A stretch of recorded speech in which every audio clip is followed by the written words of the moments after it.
ครับสมควรแก่เวลานิมนต์พระภิกษุสงฆ์เจริญพรไม่คีโยคีคุกเข่ากราบพระพร้อมกันหัญชลีวันทาอภิวาทอัญชลีวันทาอภิวาทอัญชลีวันทาอภิวาทอัญชลีวันทาอัญชลีขอโอกาสขออนุญาตครูบาอาจารย์พระมหาเถระพระเถรานุเถระพระมัชชิมะพระนวกะแม่ชีโยคีในการเป็นต้นเสียงธรรมวัดเย็นในวันนี้เปิดหนังสือสวดมนต์แปลเล่มใหญ่ไปที่หน้าหนึ่ง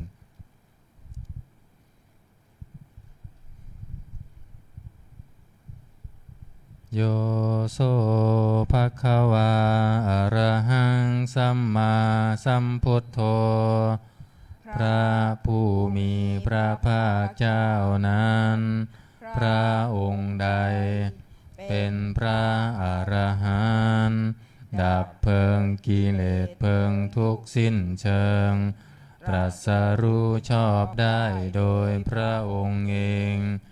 สวากขาโตเยนะภะคะวะตาธัมโมพระธรรมเป็นธรรมอันพระผู้มีพระภาคเจ้าพระองค์ใดตรัสไว้ดีแล้วสุปฏิปันโนยัสสะภะคะวะโตสาวกสังโฆพระสงฆ์สาวกของพระผู้มีพระภาคเจ้าพระองค์ใดปฏิบัติดีแล้วธัมมายังภคะวันตังสัทธัมมังสัสสังฆังอิเมหิสการะหิยัตถาระหังอาโรปิเตหิอภิปูชยามะข้าพระเจ้าทั้งหลายขอบูชาอย่างยิ่งซึ่งพระผู้มีพระภาคเจ้าพระองค์นั้นพร้อมทั้งพระธรรมและพระสงฆ์ด้วยเครื่องสักการะทั้งหลายเหล่านี้อันยกขึ้นตามสมควรแล้วสาธุโนพันเตภควาสุจิระปรินิพุตโตปิข้าแต่พระองค์ผู้เจริญพระผู้มีพระภาคเจ้าแม้ปรินิพพานนานแล้วทรงสร้างคุณอันสำเร็จประโยชน์ไว้แก่ข้าพระเจ้าทั้งหลายปัจฉิมาชนะตานุกรรมปมานาสาทรงมีพระหฤทัยอนุเคราะห์แก่พวกข้าพระเจ้าอันเป็นชนรุ่นหลังอิเมสการะทุกขตาปันนาการะภูเตปฏิคันหาตุขอพระผู้มีพระภาคเจ้าจงรับเครื่องสักการะอันเป็นบรรณาการของคนยากทั้งหลายเหล่านี้อัมหากังทีคารตังหิตายะสุขายะเพื่อประโยชน์และความสุขแก่ข้าพระเจ้าทั้งหลายตลอดกาลละนานเทอญอะระหังสัมมาสัมพุทโธภควาพระผู้มีพระภาคเจ้าเป็นพระอรหันต์ดับเพลิงกิเลสเพลิงทุกข์สิ้นเชิงตรัสรู้ชอบได้โดยพระองค์เองพุทธังภควันตังอภิวาเทมิข้าพระเจ้าอภิวาทพระผู้มีพระภาคเจ้าผู้รู้ผู้ตื่นผู้เบิกบานสวากขาโตภควตาธัมโมพระธรรมเป็นธรรมที่พระผู้มีพระภาคเจ้าตรัสไว้ดีแล้วธัมมังนามัสสามิข ข้าพระเจ้านมัสการพระธรรมสุปฏิปันโนภะคะวะโตสาวกสังโฆพระสงฆ์สาวกของพระผู้มีพระภาคเจ้าปฏิบัติดีแล้ว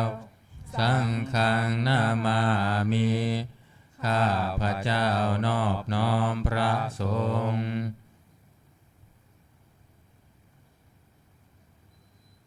หันธรรมยังพุทธัสสะภะคะวะโตบุพพาคณามการังกโรมาเสนะโม ตัสสะภะคะวะโต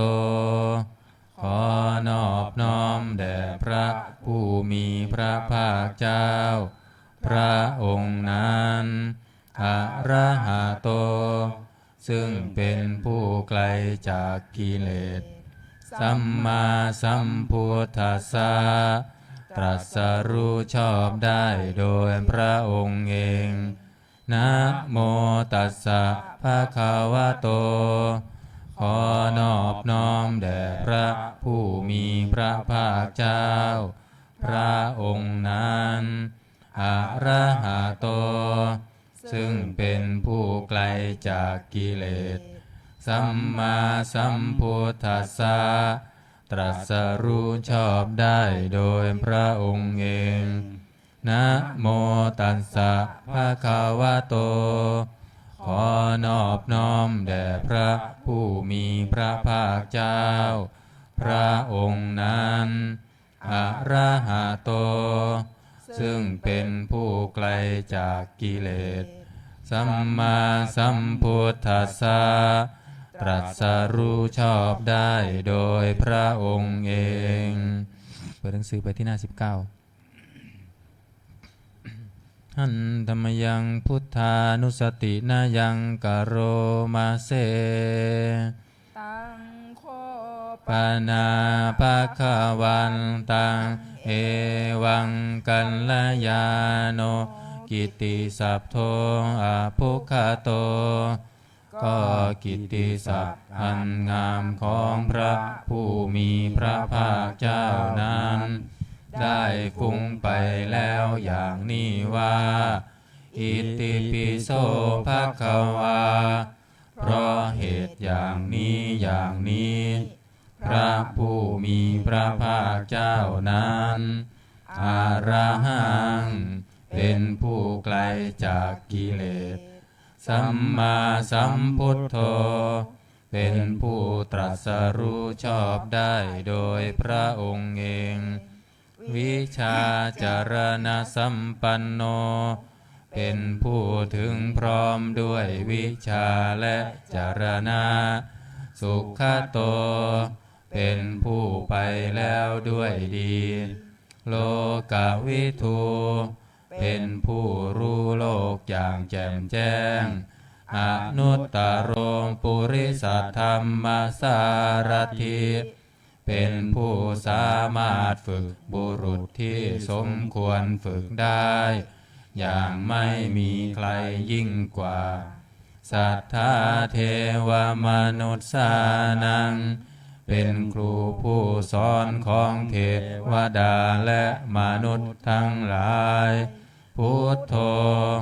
เป็นผู้รู้ผู้ตื่นผู้เบิกบานด้วยธรรมภควาติ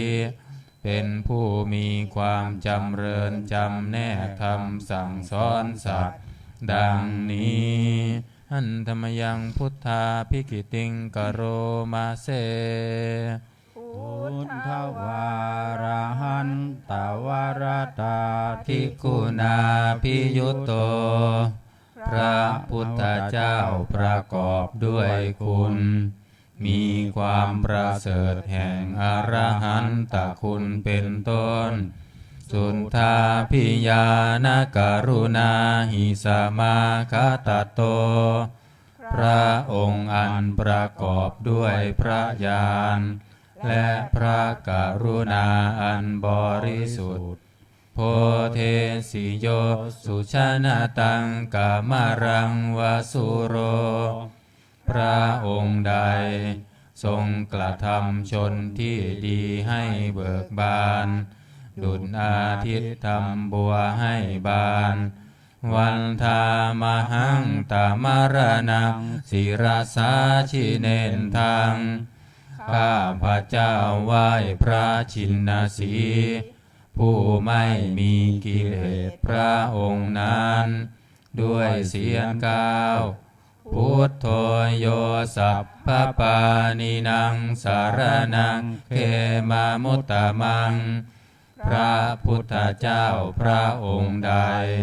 เป็นสารณะอันเกษมสูงสุดของสัตว์ทั้งหลายปัฏฐามานุสติทานังวันทามิตังสิเรนะหังข้าพระเจ้าไหว้พระพุทธเจ้าพระองค์นั้นอันเป็นที่ตั้งแห่งความระลึกองค์ที่หนึ่งด้วยเสียงกล่าวพุทธัสสะหัสสมิทาโสวะพุทโธเมสามิกิสโรข้าพระเจ้าเป็นทาสของพระพุทธเจ้าพระพุทธเจ้าเป็นนายมีอิสระเหนือข้าพระเจ้าพุทโธทุกขัสสะคาตาจะวิทาตาจะหิตาสเมพระพุทธเจ้าเป็นเครื่องกำจัดทุกข์และทรงไว้ซึ่งประโยชน์แก่ข้าพระเจ้าพุทธัสสะหังนิยาเทมิสรีรันชีวิตันจิทังข้าพระเจ้ามอบกายถวายชีวิตนี้แด่พระพุทธเจ้าวันทันโตหังจาริสามิพุทธัสเสวะสุโพธิตังข้าพระเจ้าผู้ไหวอยู่จากประพฤติตามซึ่งความตรัสรู้ดีของพระพุทธเจ้านัตถิเมสารนังอัญญังพุทโธเมสารนังวรังสารณะอื่นของข้าพระเจ้าไม่มีพระพุทธเจ้าเป็นสารณะอันประเสริฐของข้าพระเจ้าเอเตนะสัจจวัชเชนะวัตเตยังสัตตุสาสเนด้วยการกล่าวคำสัตย์นี้ข้าพระเจ้าพึงเจริญในพระศาสนาของพระศาสดาพุทธังเมวันธามาเนนะยังปุญญังประสุตังอิทาข้าพระเจ้าผู้ไหวอยู่ซึ่งพระพุทธเจ้าได้ขวนขวายบุญใดในบัดนี้สัมเพปิอันดารายาเมมาเหสุงตัสสะเตชะสาอันตรายทั้งปวงอย่าได้มีแก่ข้าพระเจ้าด้วยเดชแห่งบุญนั้นกายเยนะวาจายวเจตัสสาวาด้วยกายก็ดีด้วยวาจาก็ดีด้วยใจก็ดีพุทเทกุกัมมังปะกตังมายายังกรรมหน้าติเตียนอันใดที่ข้าพระเจ้ากระทำแล้วในพระพุทธเจ้าพุทโธปฏิคันหาตัวชยันตังขอพระพุทธเจ้าจงงดซึ่งโทษล่วงเกินอันนั้นการันตะเรสังวริตุงวาพุทเทเพื่อการสำรวมระวังในพระพุทธเจ้าในการต่อไปอันธรรมยังธรรมานุสตินายังกโรมาเสสวาคาโตภะคะวะตาธัมโมพระธรรมเป็นสิ่งที่พระผู้มีพระภาคเจ้าตรัสไว้ดีแล้วสันทิฏฐิโกเป็นสิ่งที่ผู้ศึกษาและปฏิบัติพึงเห็นได้ด้วยตนเองอากาลิโกเป็นสิ่งที่ปฏิบัติได้ และให้ผลได้ไม่จำกัดการเอหิปัสสิโกเป็นสิ่งที่ควรกล่าวกับผู้อื่นว่าท่านจงมาดูเถิดโอปานายิโกเป็นสิ่งที่ควรน้อมเข้ามาใส่ตัวปัญจตังเวทิตาโพวินโยหิติเป็นสิ่งที่ผู้รู้ก็รู้ได้เฉพาะตนดังนี้อันธรรมยังธรรมาภิกิติงกโรมาเสสวาคาตตาทิคุณายโยคาวาเสนาเสยโยพระธรรมเป็นสิ่งที่ประเสริฐเพราะประกอบด้วยคุณคือความที่พระผู้มีพระภาคเจ้าตรัสไว้ดีแล้วเป็นต้นโยมัคคปากัมปริยัตติวิโมกขเพโทเป็นธรรมอันจำแนกเป็นมรรคผลปริยัติและนิพพานธัมโมกุโลกปัตตนาตถาธาริธารีเป็นธรรมทรงไว้ซึ่งผู้ทรงธรรมจากการตกไปสู่โลกที่ชั่ววันธามหังตมหารังวรธรรมเมตังข้าพระเจ้าไหว้พระธรรมอันประเสริฐนั้นอันเป็นเครื่องขจัดเสียซึ่งความมืดธัมโมโยสัพพปานินังสารนังเขมามุตตมังพระธรรมใดเป็นสารณะอันเกษมสูงสุดของสัตว์ทั้งหลายทุติยานุสติทานังวันทามิตังสิเรนะหังข้าพระเจ้าไหว้พระธรรมนั้นอันเป็นที่ตั้งแห่งความระลึกองค์ที่สองด้วยเสียงกล่าวพุทธมัสสาหัสสมิทาโสวะธัมโมเมสามิกิสโรข้าพระเจ้าเป็นทาสของพระธรรมพระธรรมเป็นนายมีอิสระเหนือข้าพระเจ้าธัมโมทุกขันสคาตาจาวิทาตาจาหิตัสสะเมพระธรรมเป็นเครื่องกำจัดทุกข์และทรงไว้ซึ่งประโยชน์แก่ข้าพระเจ้าธัมมัสสาหังนิยาเท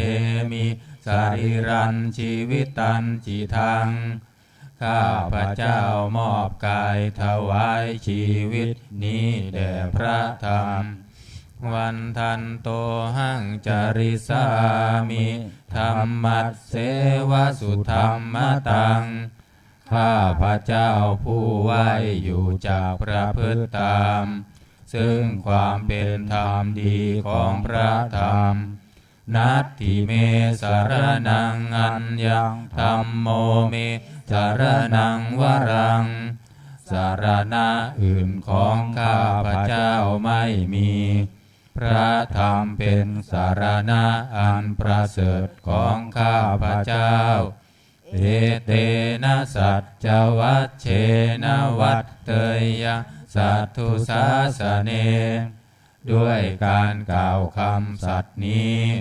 ข้าพระเจ้าพึงเจริญในพระศาสนาของพระศาสดาธัมมังเมวันธมาเน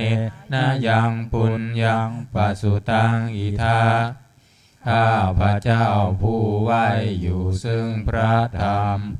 ได้ขวนขวายบุญใดในบัดนี้สัพเพปิอันตรายาเม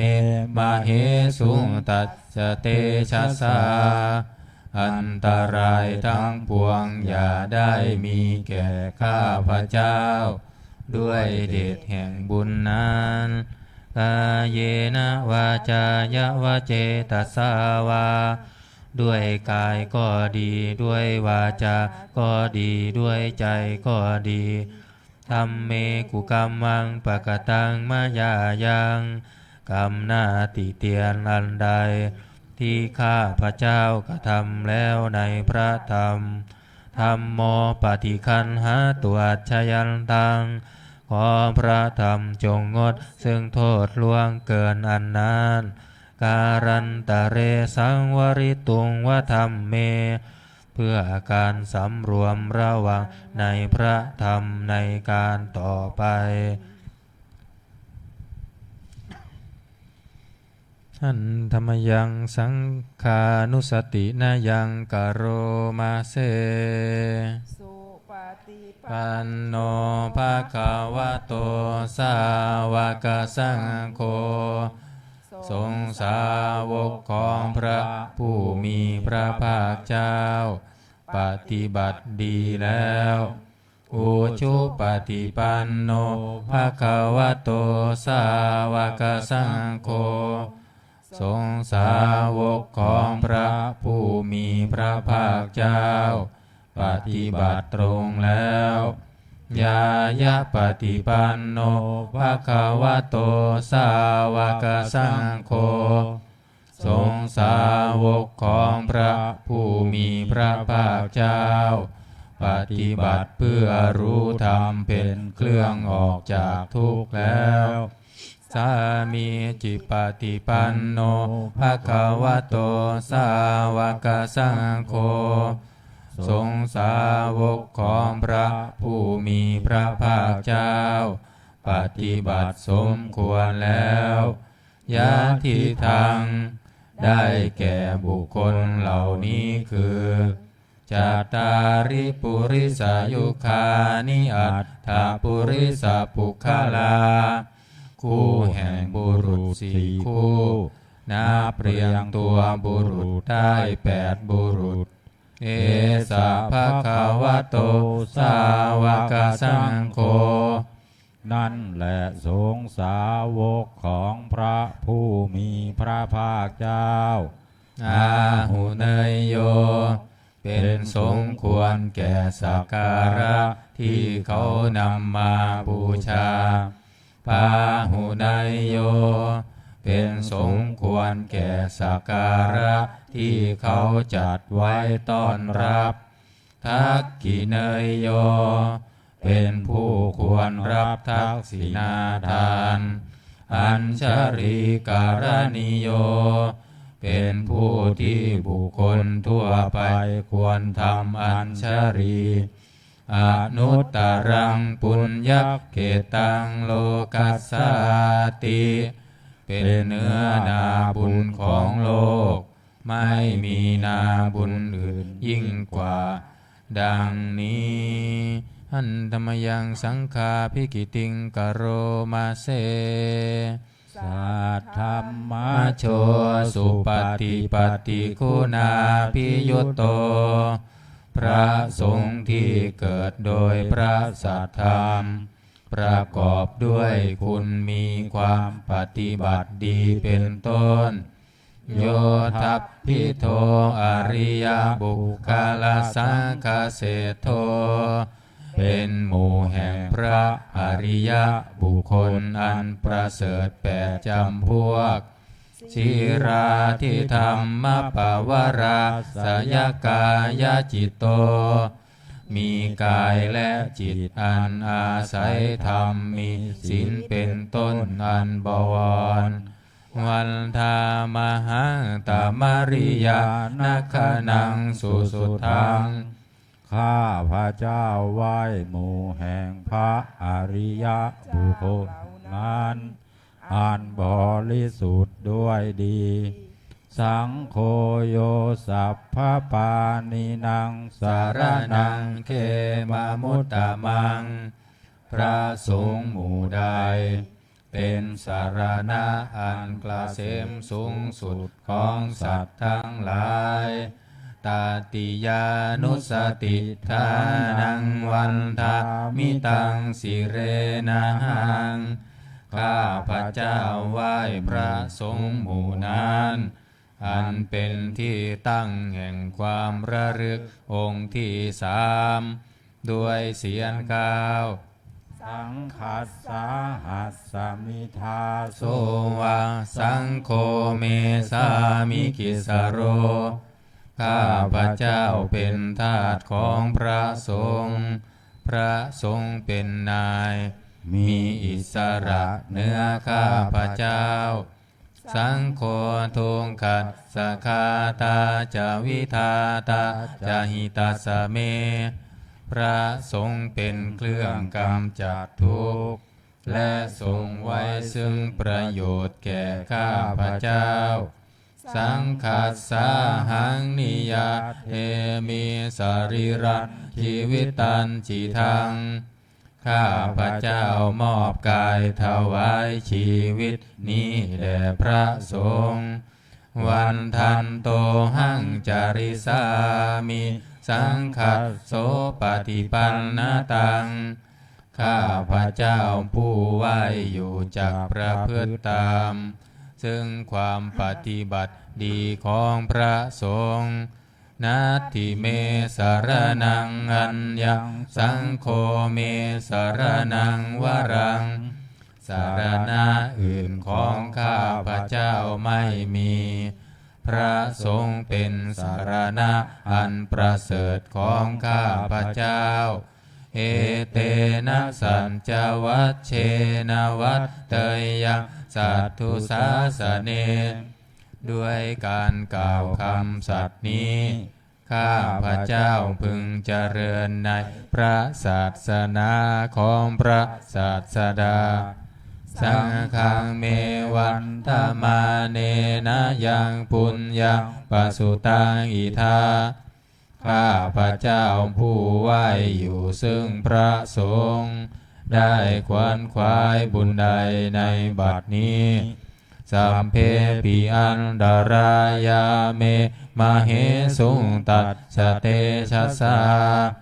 อันตรายทั้งปวงอย่าได้มีแก่ข้าพระเจ้าด้วยเดชแห่งบุญนั้น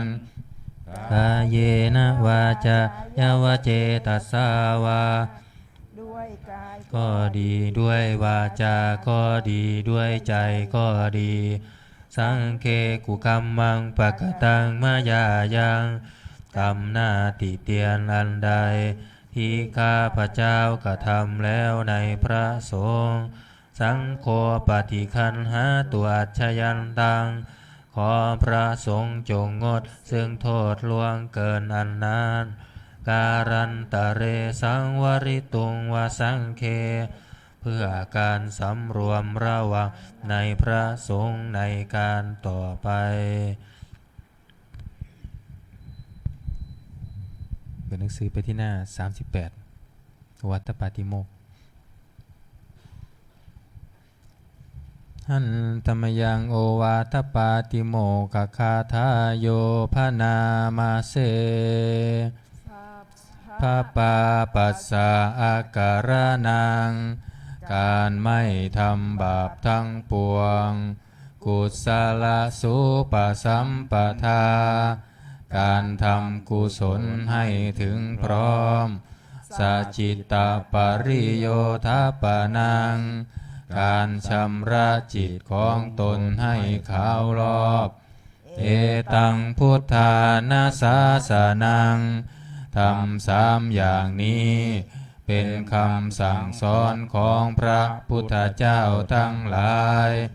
ขันติปรมังตโปติติฆาขันติคือความอดกลั้นเป็นธรรมเครื่องเผากิเลสอย่างยิ่งนิพพานังปรมังวทันติพุทธาผู้รู้ทั้งหลายกล่าวพระนิพพานว่าเป็นธรรมอันยิ่งนาหิปภัชชิโตปรูปคาตีผู้กำจัดสัตว์อื่นอยู่ไม่ชื่อว่าเป็นบรรพชิตเลยสามโนโหติปรังวิเหทยันโตผู้ทำสัตว์อื่นให้ลำบากอยู่ไม่ชื่อว่าเป็นสมณะเลยอนุปวาโทอนุปคาโต การไม่พูดร้าย การไม่ทำร้าย ปาติโมกข์เขจะสังวโร การสำรวมในปาติโมกข์มัตตัญญุตาจะพตัสสมิง ความเป็นผู้รู้ประมาณในการบริโภค พันตัญจะสยนาสนัง การนอนการนั่งในที่อันสงัด อาทิจิตเตจะอายโยโค ความหมั่นประกอบในการทำจิตให้ยิ่ง เอตังพุทธานาสาสนังทำ6อย่างนี้เป็นคำสั่งสอนของพระพุทธเจ้าทั้งหลายเปิดหน้า27หันตมยังอติตปัจเจเวคณาปาทังพนามาเสอัจฉมยาอัมปัญจเวกิตวายังจีวรังปริพุตตังจีวรใดอันเรานุ่งห่มแล้วไม่ทันพิจารณาในวันนี้ตังยาวะเทวะสิตัสสะปฏิฆาตายาจีวรนั้นเรานุ่งห่มแล้วเพียงเพื่อบำบัดความหนาวอุณหัสสะปฏิฆาตายะเพื่อบำบัดคควาว าม ม ร้อนดังสมกาสวาตาตา ปัสสิริงสัพพะสัมผัสสานังปฏิฆาตายะเพื่อบำบัดสัมผัสอันเกิดจากเหลือกยุงลมแดดและสัตว์เลื้อยคลานทั้งหลายยาวะเทวะหิริโกปินนะปฏิชาธนาทังและเพียงเพื่อปกปิดอวัยวะอันให้เกิดความละอายอัจฉมยาอัมปัจจเวคิตวายโยปินทปาโตปริพุตโตบิณฑบาตใดอันเราฉันแล้วไม่ทันพิจารณาในวันนี้โสเนวะทวายาบิณฑบาตนั้นเราฉันแล้วไม่ใช่เป็นไปเพื่อความเพลิดเพลินสนุกสนานนามาทายาไม่ใช่เป็นไปเพื่อความเมามันเกิดกำลังพลังทางกายนามันดานายาไม่ใช่เป็นไปเพื่อประดับนาวิภูสนายา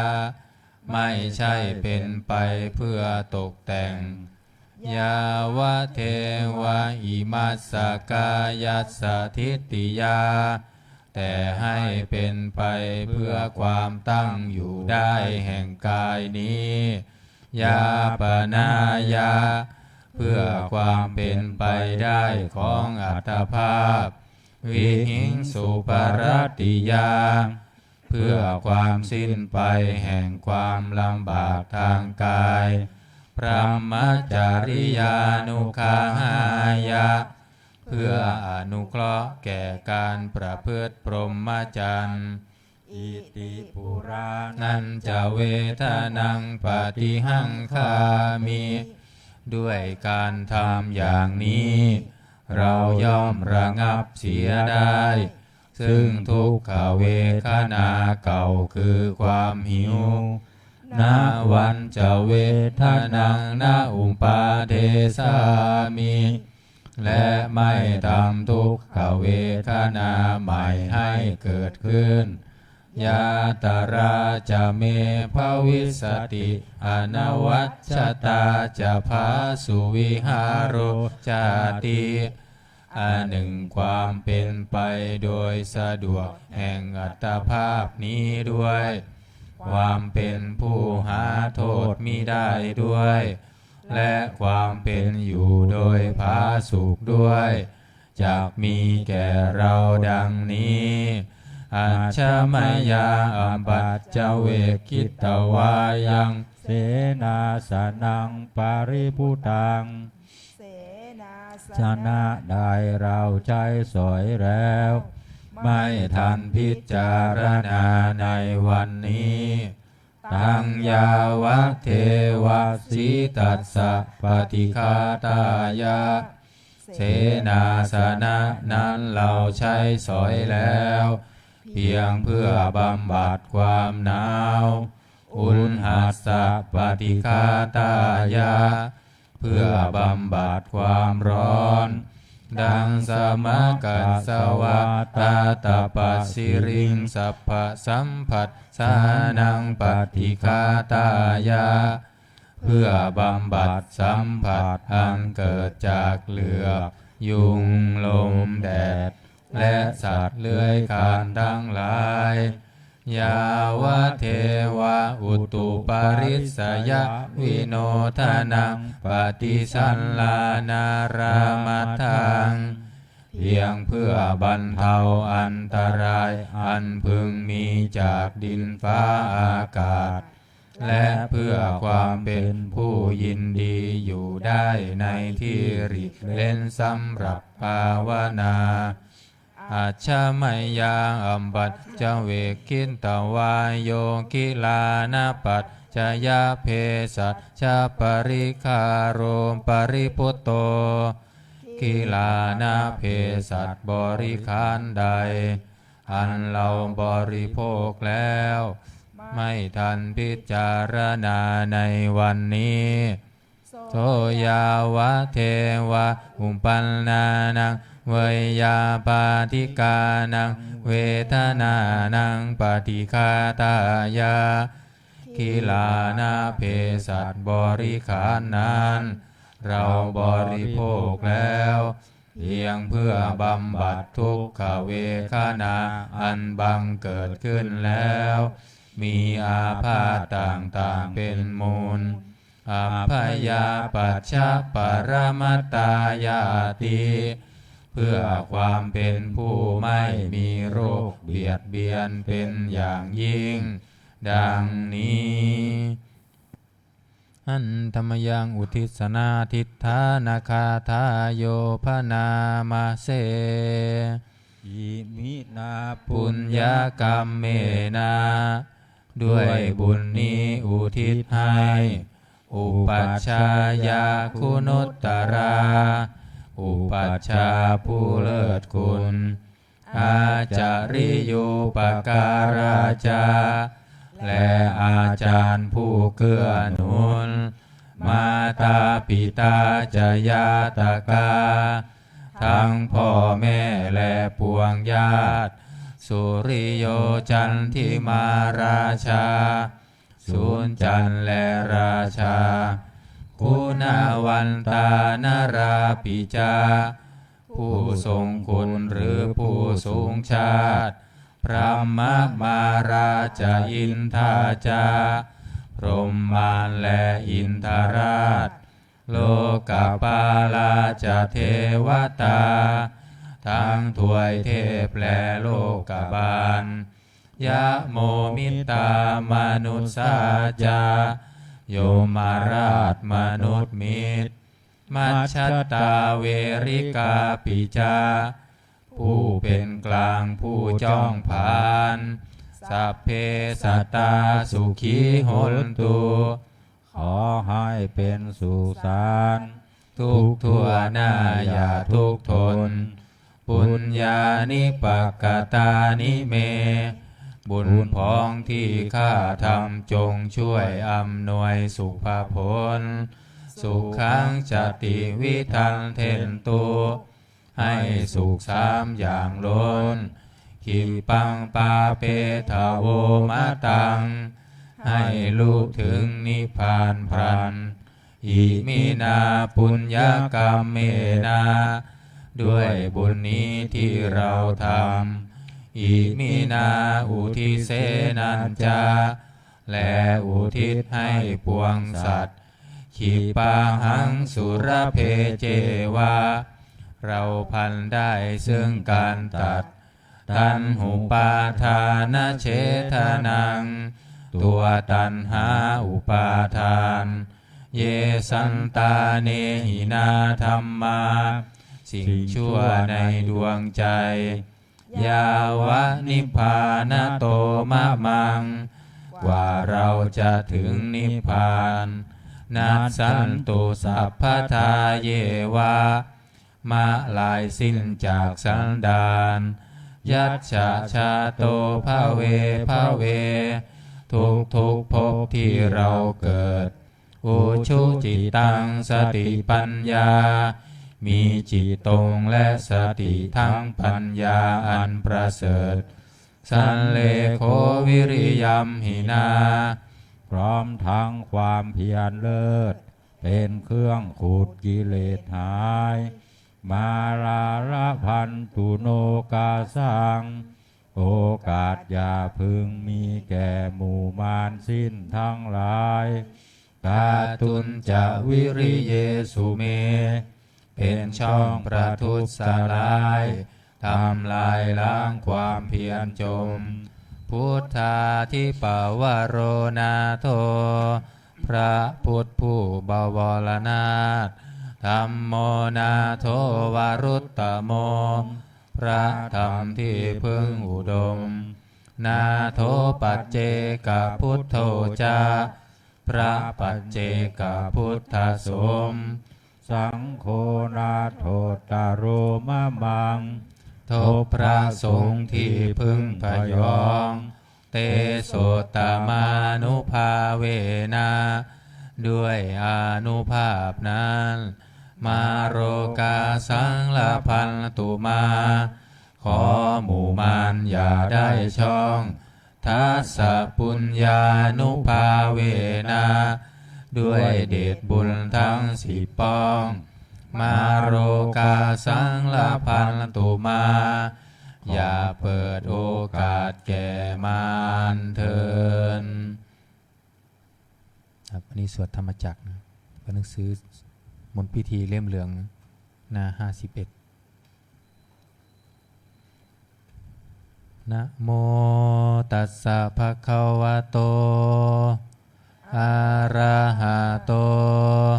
สัมมาสัมพุทธัสสะนะโมตัสสะภะคะวะโตอะระหะโตสัมมาสัมพุทธัสสะนะโมตัสสะภะคะวะโตอะระหะโตสัมมาสัมพุทธัสสะพุทธังสรณังคัจฉา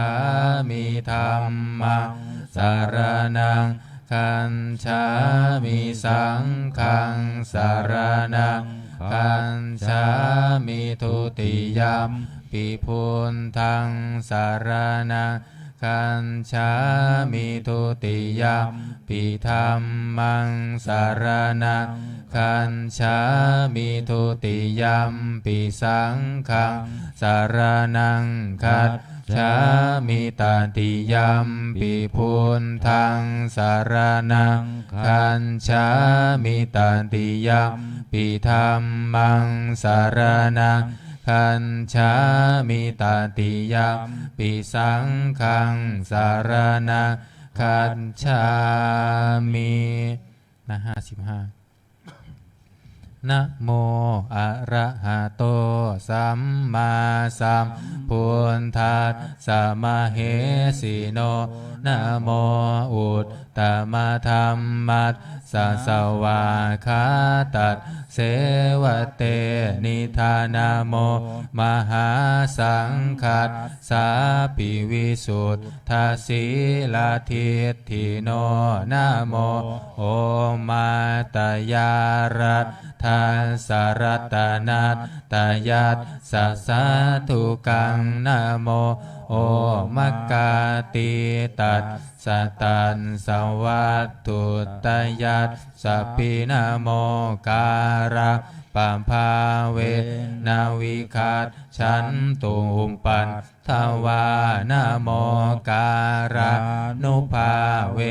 นะสุวัตถิโหนตุสัพพทานะโมการะสะเตเชนาวิธิหิโหมิเตชวาหน้า86ธรรมจักรบทคัดไม่ต้องวาดตามอนุตตรังอภิสัมโพธิงสัมพุทธิตวาตถาคโตปัฏฐมังยังอเทเสสิธรรมจักกังอนุตตรังสัมมาเทวะปวันเตนโตโลเกอัปปติวัตติยังยัตถคาตาอุโพอันตาปฏิปัตติจมัชชิมาจัตตุสวาริยะสัจเจสุวิสุทธังญาณทัสสนังเทสิตังธรรมราเชนะสัมมาสัมโพธิกินตนังนาเมนะวิสุตังสุตังธรรมจักกังปวัตตนังเวยากรณปาเทนะสังขิตันตัมพนามาเสเอวัมเมสุตังเอกังสมายังภัคควาภารานาสิยังวิหารติอิสิปัตตะเนมิคทาเยตาตระโคภัคควาปัญจวัคคีเยภิกขุอามันเตสิทเวเมภิกขเวอันตาปะภชิเตนานาเสวิตาพาโยจายังกาเมสุกามาสุขันลิกานุโยโคหิโนคัมโมโพธุชนิโกอนาริโยอนันทสันหิโตโยจายังอัตตะกิลมัฏฐานุโยโคทุกโคอนาริโยอนันทสันหิโตเอเตเตภิกขเว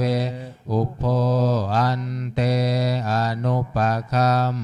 มาชิมาปฏิปทาตถาคเตนะอภิสัมพุทธาจะ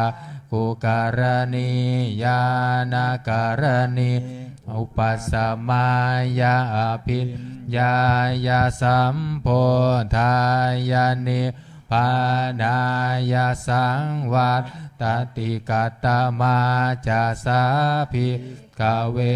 มัชฌิมาปฏิปทาจัตถาคเตนะอภิสัมพุทธาจะกุการณีญาณการณีอุปปัสสมายาอภิญญายาสัมโพธายานิปานายาสังวัตตติอายาเมวะอริโยอัตถังคิโกมักโคเสยยทิทังสัมมาทิฏฐิสัมมาสังกัปโปสัมมาวาจาสัมมากัมมันโตสัมมาอาชีโวสัมมาวายาโมสัมมาสติสัมมาสมาธิอายังโคสาภิกขเวมัชฌิมาปฏิปทาตถาคเตนะอภิสัมพุทธาจะกุการณีญาณการณีอุปปัสสมายาอภิญญายาสัมโพธายานิปานายาสังวัตตติทังโคปานาภิกขเวทุกข ขังอริยสัจจังชาติปิทุกขาชาราปิทุกขามรณะปิทุกขังโสกปริเทวทุกขโทมานะสุปายาสาปิทุกขาอัมปิเยหิสัมปโยโคทุกโคปิเยหิวิปโยโคทุกโคยัมปิชังนาลพันติตัมปิทุกขังสังขิเตนะปัญจุปาทานักขันธาทุกขาอิทังโคปานาภิกขเวทุกขาสมุทัยโยอริยสัจจังยายังตันหาโปโนภาวิกานันทิราคาสหคตาตันตระตันตระพินันทิเนเสยทิทัง กามตัณหาภาวะตัณหาวิภาวะ ตัณหาอิทังโคปานาภิกขเวทุกขานิโรโทอริยสัจจังโยตัสสาเยวตัณหายาเสสวิราคานิโรโทจาโคปฏินิสังโฆมุตติอานาลโยอิทังโคปานาภิกขเวทุกขานิโรธคามิเนปฏิปทาอริยสัจจังอายะเมวะอริโยอัตถังคิโกมัคโคเสยยทิทังสัมมาทิฏฐิสัมมาสังกัปโปสัมมาวาจาสัมมากัมมันโตสัมมาอาชีโวสัมมาวายาโมสัมมาสติสัมมาสัมมาทิฏฐิทังทุกขังอริยสัจจันติเมภิกขเวบุเพ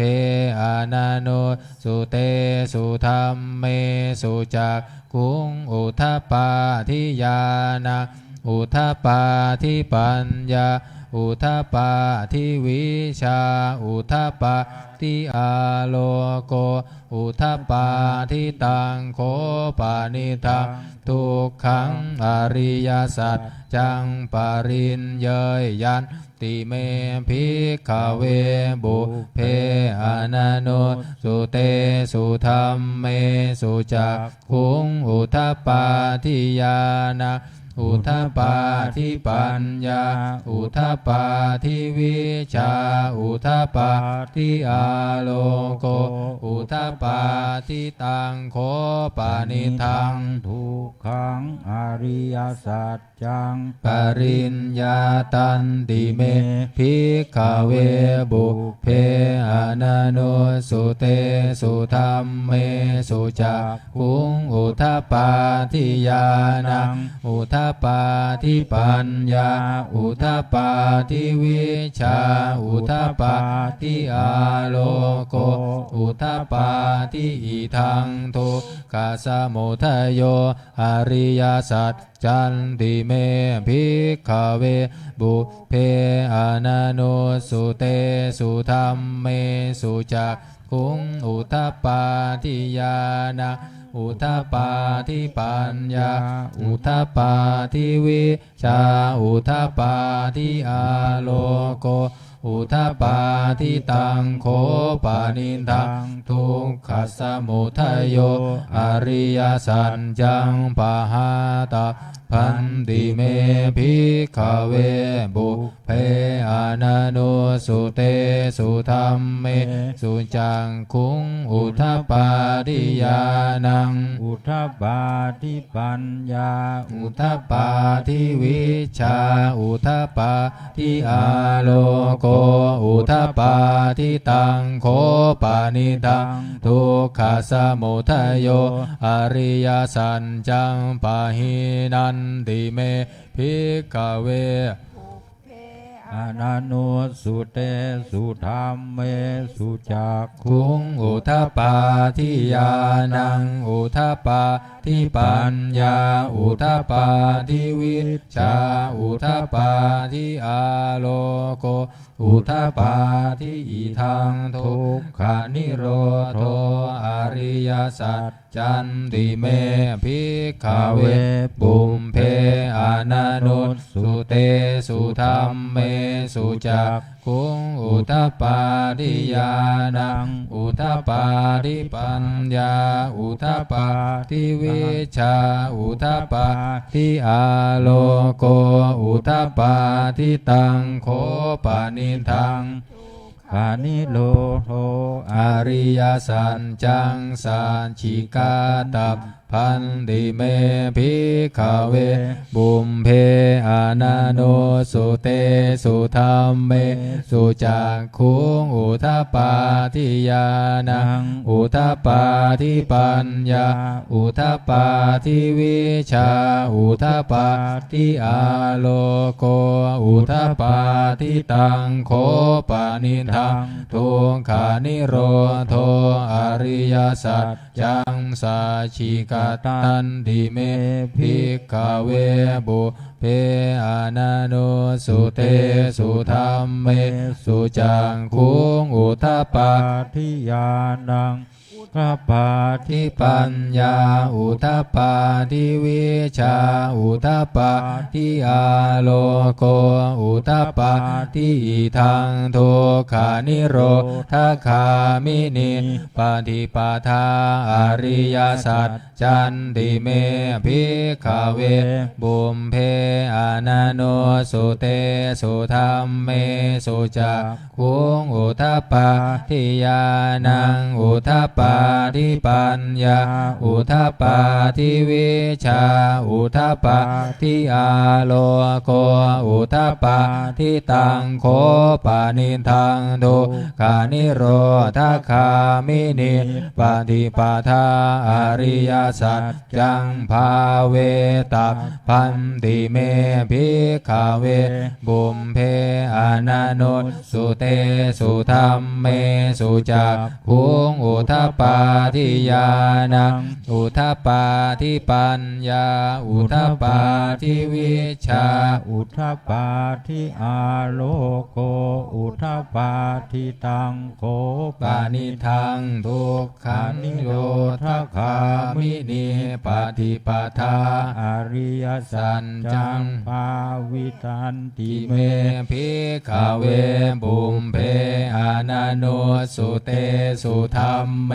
สุจักขุงอุทปปาทิยานะอุทปปาทิปัญญาอุทปปาทิวิชาอุทปปาทิอาโลโกอุทปปาทิยาวกิวันจะเมภิกขเวอิเมสุจตุสุอริยสัจเจสุเอวันติปริวัตทังทวาทัสสาการังยถาภูตังญาณทัสสนังนาสุวิสุทธังอโหสิเนวตาวาหังภิกขเวสะเทวะเกโลเกสมาระเกสะพรหมเกสัมสมณพรหมนิยาปัจฉายาสะเทวมนุสสายานุตตรังสัมมาสัมโพธิงอภิสัมพุทโธ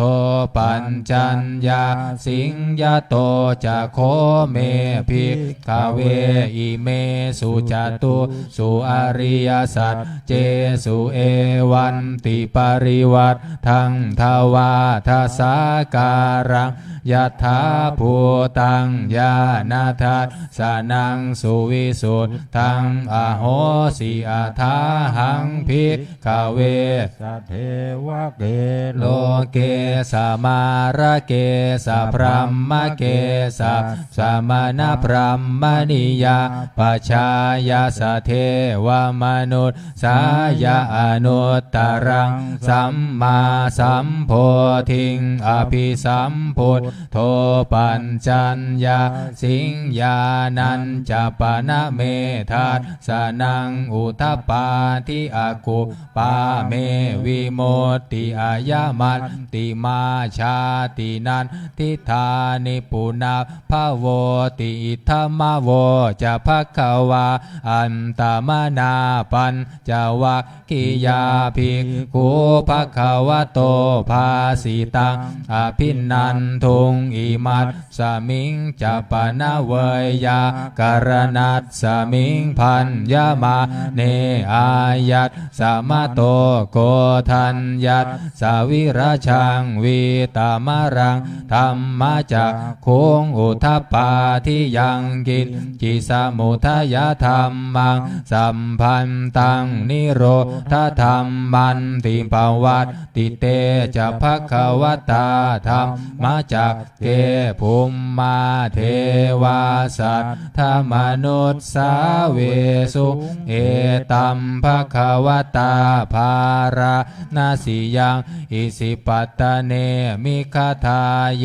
อนุตตรังธรรมจังกังปวัตติตังอัมปติวัตติยังสามเณนาวาพรหมเณนาวาเทเวนาวามาเรนาวาพรหมุนาวาเกนะจิวาโลกัสสมินติภูมิมานังเทวานังสันทังสุนตวาจาตรุมมหาลาชิกาเทวาสัตธมนุษย์สาเวสุงจาตุมมหาราชิกานังเทวานังสันทังสุตวาตาวติงสาเทวาสันธมนุษย์สาเวสุงตาวติงสานังเทวานังสันทังสุตวายามาเทวาสันธมนุษย์สาเวสุงยามานังเทวานังสัตทังสุตวาตุสิตาเทวาสันธมนุษย์สาเวสุงตุสิตานังเทวานังสัตทังสุตวานิมมานารติเทวาสัตธมนุษย์สาเวสุนิมมานารตินังเทวานังสัตทังสุตวาปรนิมมิตวัสสวัตติเทวาสัตธมนุษย์สาเวสุงปรนิมมิตวัสสวัตตินังเทวานังสันทังสุตวาพรหมปริสัทชาเทวาสัทธมนุษย์สาเวสุงพรหมปริสัทชานังเทวานังสัตทังสุตวาพรหมปโรหิตาเทวาสัทธมนุษย์สาเวสุงพรหมปโรหิตานังเทวานังสัทธังสุตวามหาพรหมเทวาสัทธมนุษย์สาเวสุงมหาพรหมนังเทวานังสัททังสุตวาปริตาภาเทวาสัทธมนุษย์สาเวสุงปริตาภานังเทวานังสัทธังสุตวาอัปปมานาภาเทวาสัทธมนุษย์สาเวสุงอัปปมานาภานังเทวานังสัทธังสุตวาอาภัสสราเทวาสัทธมนุษย์สาเวสุงอาภัสสรานังเทวานัง สันทังสุตตวาปริตตสุภาเทวาสันทมนุษย์สาเวสุงปริตตสุภานังเทวานังสัทธังสุตตวาอัปปมาณสุภาเทวาสัทธมนุษย์สาเวสุงอัปปมาณสุภานังเทวานังสันทังสุตตวาสุภกินนาหากาเทวาสัทธมนุษย์สาเวสุงสุภกินนาหากานังเทวา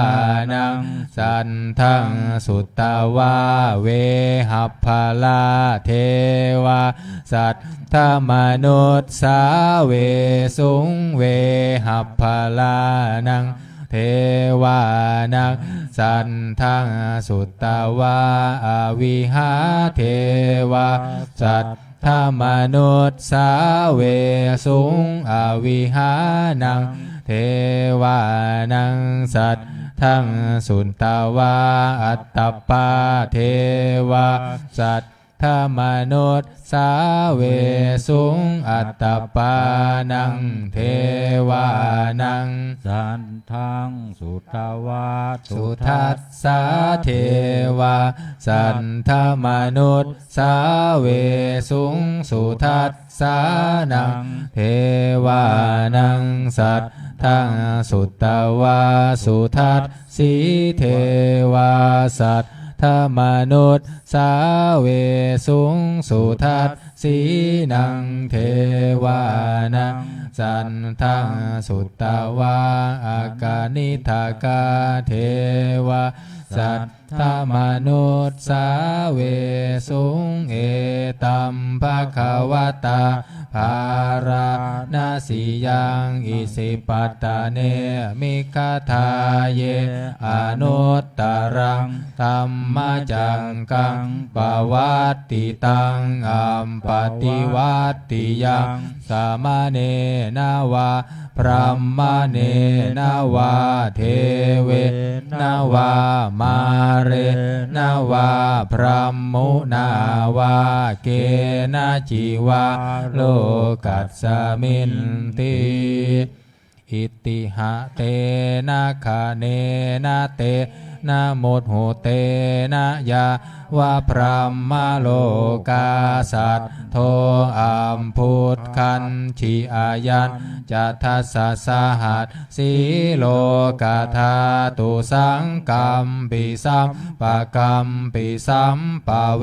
ทิอัปปะมาโนจะโอลาโรโอภาโสโลเกปาตุระโหสิอติกัมเมวะเทวานังเทวานุภาวังอัฏฐโคภควาอุทานังอุทาเนสิอัญญาสิวัตโพโกทันโยอัญญาสิวัตโพโกทันโยอิติหิทังอายัสสะมะโตโกทัญญัสสะอัญญาโกทันโยตเววนามังอโหสิติภวันตุสัพพมังคารังลักขันตุสัพพเทวตาสัพพพุทธานุภาเวนะสัทธาโสทิภวันตุเตภวันตุสัพพมังคารังลักขันตุสัพพเทวตาสัพพธรรมานุภาเวนะสัทธาโสทิภวันตุเตภวันตุสัพพมังคารังลักขันตุสัพพเทวตาสัพพสังฆานุภาเวนะสัทธาโสทิภวันตุเตต่อไปจะได้เจริญจิตตภาวนาทำสมาธิสักครู่แล้วแผ่เมตตาพร้อมกัน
ครับสมควรเก็บเวลา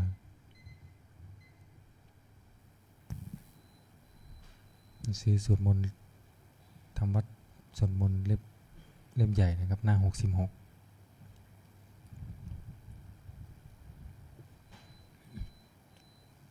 หมดขวดน้ำแผ่เมตตาอิทังทานากัมมังนิพานาปัญจโยโหนตุโนนิจัง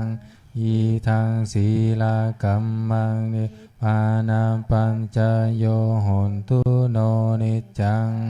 อิทังภาวนากัมมังนิพานาปัญจโยโหนตุโนนิจัง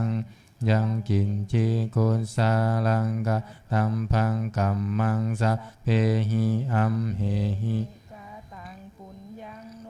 อนุโมทันตุสุนันตุโห โหน น โต ตุ เยเทวาอัสสมิงทาเนอาทิกาตาทิคายุกาสะทาโหนตุสัมภาสัตตาสุขีอัตตานังปาริหารันตุมาตาปิตาสุขีตาโหนตุทุกขาปามุนจันตุสัมเปปิ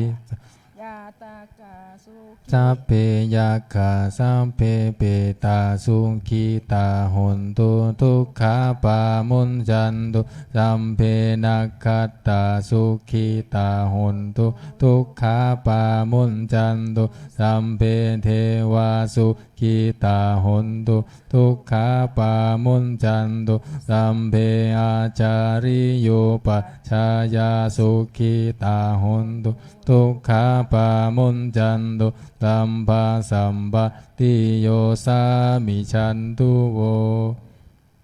คุกเข่าวันทาหลวงวันทามิพุทธังสัมภาเมวะโทสังฆามะทาเมพันเตวันทามิธัมมังสัพพะเมวะโทสังฆามะทาเมพันเตวันทามิสังฆังสัพพะเมวะโทสังฆามะทาเมพันเตวันทามิการุงอุมบัญชายาจาริเยสัมภะเมวะโทสังฆามะทาเมพันเตวันทามิกัมมะทานังสัพพะเมวะโทสังฆามะทาเมพันเตวันทามิอาราเมพันทะสีมังสัมภะเมวะโทสังฆามะทาเมพันเตวันทามิเจติยังสัมพังสัมภะทาเนสุมปฏิทิตาสารีระธาตุมหาโพธิอุนทารูปังสักกาลังสัทธานาคาโลเกเทวาโลเกพรัมมะโลเก ยัมพูทิเปลังกาทิเพสารีละธาตุโยเกสาธาตุโยอาระหันตะธาตุโยเจติยังกันทะกุทิงยันตุราสิติสาหัสเสธัมมะกันเทสัพเพสัมปะตะเจติยังอหังวันทามิสัมภาโสอัญชลีวันทาอภิวาทอัญชลีวันทาอภิวาทอัญชลีวันทาอภิวาทอัญชลีวันทาอัญชลีก็หมอวันทาน้อยสาธุวันทามิพันเตสัพพังอปาราทะกามัทธาเมพันเตมยากาตะปุญญังสามินาอนุโมทิตาพังสามินากาตะปุญญังไมหังทาทัพพังสาธุสาธุอนุโมทามิกราบลาพระรัตนตรัยอะระหังสัมมาสัมพุทโธภควาพุทธังภวันตังอภิวาเทมิสวากขาโตภควตาธัมโมธัมมังนามัสสามิสุปฏิปันโนภะคะวะโตสาวกสังโฆสังฆังนะมา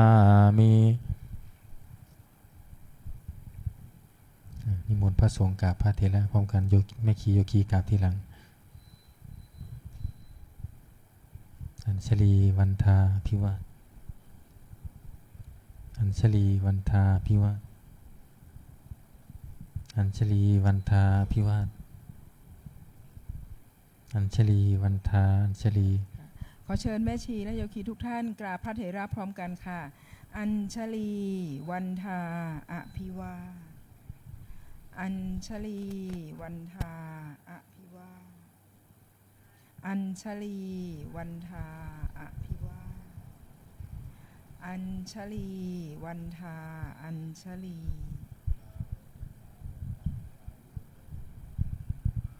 สาธุสาธุสาธุโยคีช่วยโยคีช่วยเก็บภาษณาหนังสือด้วยนะครับค่ะประชาสัมพันธ์ถึงโยคีหญิงนะคะช่วยกันปิดหน้าต่างทั้งสองฝั่งและ